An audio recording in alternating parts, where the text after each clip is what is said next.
Hello friends, welcome to Roja Poonthottam. So நிறைய பேர் வந்து வீடியோ அடிக்கடி போடுங்க அப்படின்னு சொல்லி கமெண்ட் பண்ணுறீங்க.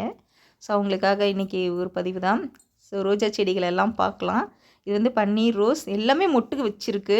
ஸோ இன்னும் வந்து பூ விரியலை, இன்னும் 2 நாளில் விரியும்னு நினைக்கிறேன். விரியும் போது ஃபுல்லாக கட்டுறேன். பார்க்குறதுக்கு ரொம்ப அழகாக இருக்குது. கொத்து கொத்தாக மொட்டு வச்சுருக்கு. சீசன் இல்லையா, அதனால் போன மாதம் கட் பண்ணி விட்டேன். அதுக்கப்புறம் அந்த தளிர்களில் மொட்டு நிறைய வச்சுருக்கு. இது வந்து பன்னீர் பட்டன் ரோஸ். எவ்வளோ கிளைகள் இருக்குதுன்னு சொல்லிட்டு ஸோ போன மாதம் கட் பண்ணி விட்டும்போது உரம் வந்து போன்மீல் போட்டு விட்டேன். போட்டதுக்கப்புறம் ஒரு அழகான தளிர்கள்லாம் வந்திருக்கு பாருங்களேன்.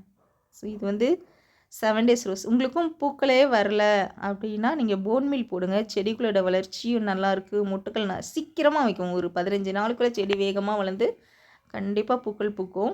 போன்மீல் இருந்தால் வாங்கி ட்ரை பண்ணி பாருங்கள்.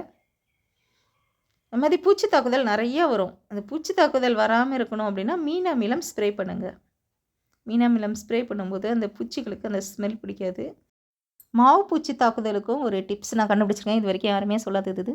ஒரு கிண்ணத்தில் கொஞ்சமாக தேங்காய் எண்ணெய் எடுத்துக்கோங்க. தேங்காய் எண்ணெயில் பழைய பல் தேய்க்கிற ப்ரெஷ்ஷு வச்சு இந்த மாதிரி எங்கே பூச்சி தாக்குதல் இருக்கோ அந்த இடத்துல நீங்கள் தேய்ச்சி விடுங்க. செடியில் வந்து பூச்சி தாக்குதல் இருக்காது, மாவு பூச்சி தாக்குதல்.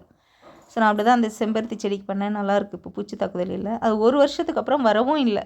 ஸோ அதை ட்ரை பண்ணுங்கள். சாமந்தியில் நிறைய மொட்டு வைக்கணும் அப்படின்னா நல்லா வெயில் படுற இடமா நீங்கள் வைங்க. ஸோ உரம் வந்து நம்ம எப்போவுமே என்ன உரம் கொடுக்குறோமோ அது கொடுத்தாவே போதும். இந்த கிளைமேட்டுக்கு சூப்பராக வளர்ந்துடும் செடி.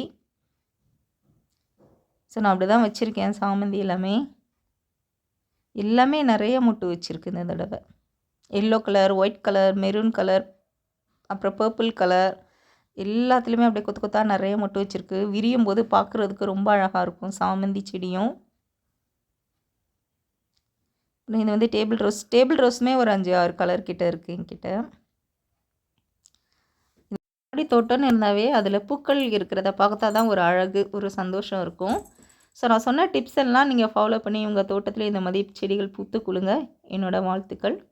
ஓகே ஃப்ரெண்ட்ஸ், இந்த வீடியோ உங்கள் அனைவருக்கும் பயனுள்ளதாக இருக்கும். கண்டிப்பாக பிடிச்சிருக்கும். லைக் பண்ணுங்கள், ஷேர் பண்ணுங்கள். மறக்காமல் ரோஜா பூந்தோட்டம் சேனல் சப்ஸ்கிரைப் பண்ணுங்கள். Thank you friends.